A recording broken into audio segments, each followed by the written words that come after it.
Was the Civil War's final battle, December 15–16, 1864, in Nashville? Was the Autumn Tennessee Campaign, centered on Spring Hill, Franklin, and Nashville, the decisive campaign? Stanley F. Horn, a 1956 Nashville historian and Western theater scholar, agreed.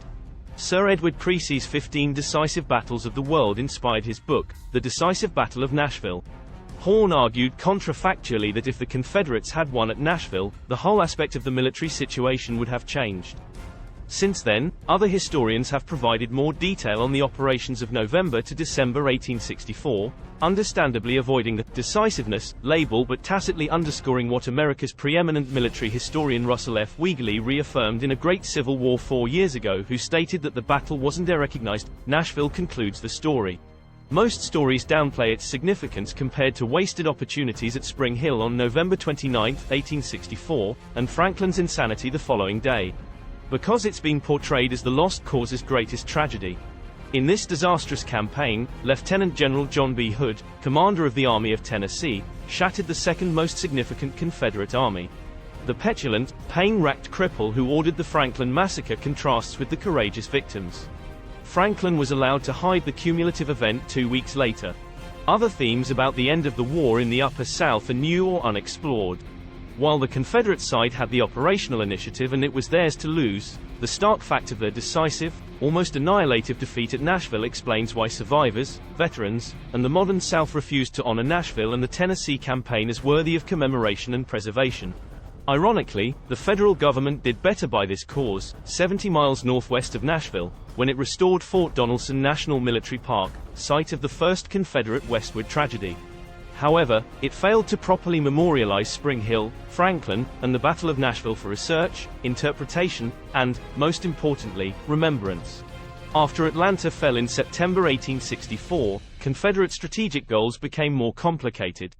Jefferson Davis and his Western commander believed a train raid might force William Tecumseh Sherman out of Georgia. Such a triumph might also affect northern elections. Although historians today believe the conquest of Atlanta convinced most northern voters to re-elect Abraham Lincoln.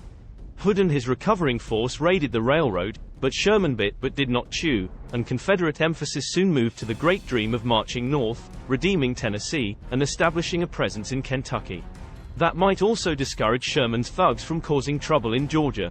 Hood considered heading east from Kentucky to help Robert E. Lee in Richmond or Petersburg. Hood and his troops had their act together, but the campaign season was winding down. Sherman also turned his back on Hood, believing that Brigadier General George H. Thomas with the corps of David Stanley and Brigadier General John Schofield could handle Sam Hood's 30,000-man rebel host. Hood spent much of October moving his force from North Georgia to Decatur, Alabama, only to find a small force opposing his crossing that diverted him west to Tuscumbia. Insufficient logistical planning and a delay awaiting Nathan Bedford Forrest's reinforcement prohibited the northward march before mid-November. The late season and snow showers underlined Hood's unlikely chances of achieving his goal before winter. Even though President Davis expected Hood to beat Sherman before moving north, speed, not stealth, was crucial. Still, the eager Confederate commander crossed the Tennessee in Tuscumbia, Florence and advanced quickly towards Schofield and 26,000 Federals at Pulaski, Tennessee, 52 miles northeast. The guys singing about returning to Tennessee had bright prospects despite the increasing fall shadows and hail, sleet, and freezing rain. If Sherman had abandoned Hood, George H. Thomas was prepared to attack.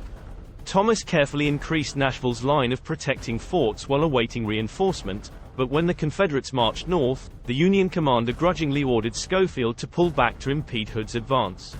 Hood nearly won the Columbia footrace despite terrible road conditions. Hood's cavalry, led by Nathan Bedford Forrest, fresh from the Johnsonville raid, nearly cut him off. The Spring Hill incident, which was hardly a fight, relied on this footrace, which Hood and his foot cavalry won between November 21 and 28 when they raced past Schofield's flanks at Columbia and then, oddly, failed to capitalize. After Forrest's encounter with a tiny Union force at Spring Hill, senior leadership's missteps cost the Army of Tennessee a significant advantage. On November 29, the Confederates camped within hearing distance of the Columbia-Nashville Turnpike, where Schofield and his retreating infantry, artillery, cavalry, and wagon train would arrive. Schofield marched his troops through the inattentive Southerners and to safety at Franklin the next morning, while Hood slept in a nearby house and Confederate campfires burned yards from the route. Hood awoke furious with his generals, staff, and troops for the loss. Everyone pledged to make amends.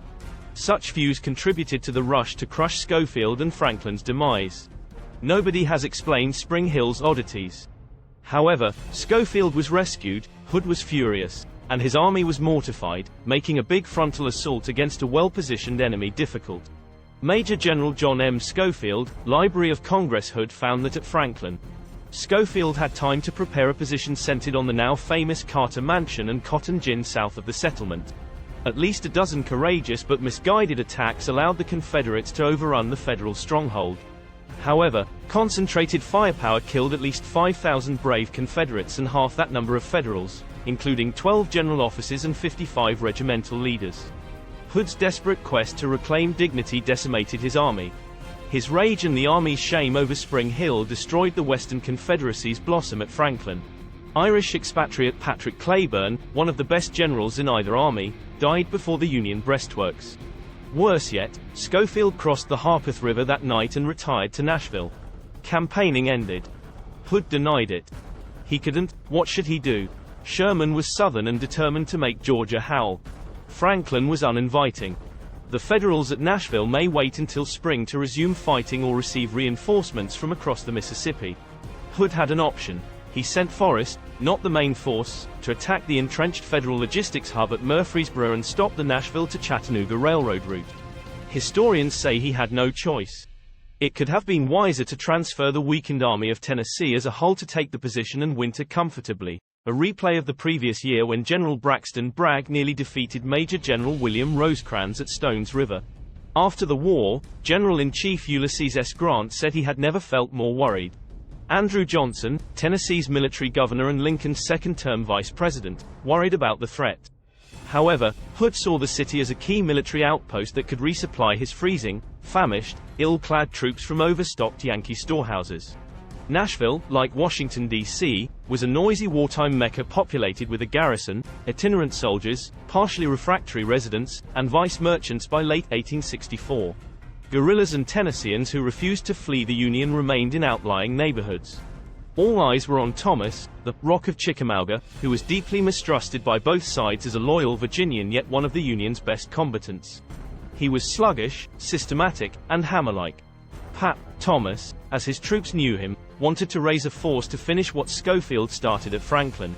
Lincoln, Major General Henry Halleck, and especially Grant were restless to wait for such methodical preparation.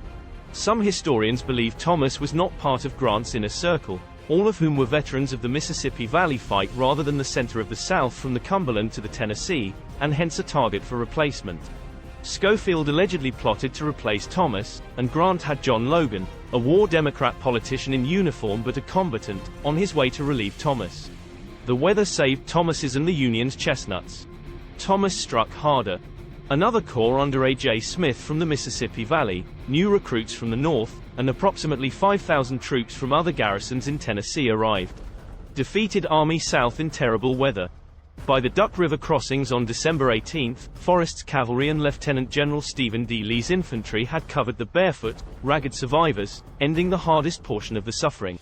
Hood's troops reached the Tennessee River near Bainbridge, Alabama, on Christmas Day and completed the passage 3 days later as Confederate artillerists fought off a Union naval flotilla.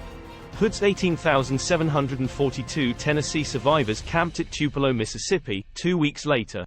The survivors sang about their leader playing hell in Tennessee, but few knew if it was against the enemy or themselves. John Hood, wounded and discouraged, begged for his resignation on January 13. 2 months after entering Tennessee, his mighty army had disintegrated. The once proud Army of Tennessee was broken up and distributed to other fronts in North Carolina and Mobile in a last-ditch effort to stop the U.S. forces and delay the inevitable.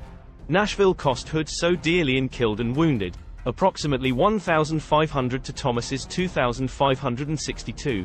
But it was the 4,500 captives, by Thomas's count, and the disintegration through desertion during the retreat that delivered the coup de grace to the army, its commander, and any lingering hope of defeating the Union and gaining independence, much less establishing a western frontier and wintering on the Ohio. Hood was chastised for defeat rather than lauded for Nashville. However, the redoubtable early military historian Matthew Forneysteele concluded, of all the attacks made by Union forces in the course of the war, none was as free from faults as this one. Thomas V. Van Horn, author of the definitive study of the Army of the Cumberland and a veteran of that underrated Union field force, stated, "Seldom has a battle been fought in more exact conformity to plan than Nashville," referring not only to the great battles of the Southerners who mourned failure but also military excellence. Why should Tennesseans and other veterans of the lost cause, or their families, memorialize or enshrine any of this campaign's tragedies, especially Nashville, by preserving the site of their adversary's greatest victory? Thus, they memorialized Hood's failed attempt in the gloomy graveyard behind the McGavick Mansion in Franklin.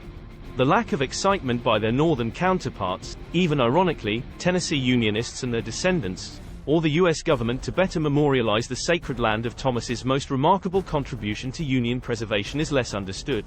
In today's torrent of striving to save every inch of Civil War heritage, less complete, less crucial conflicts, and even sites less indicative of war's art and science have received national, state, and even municipal interest.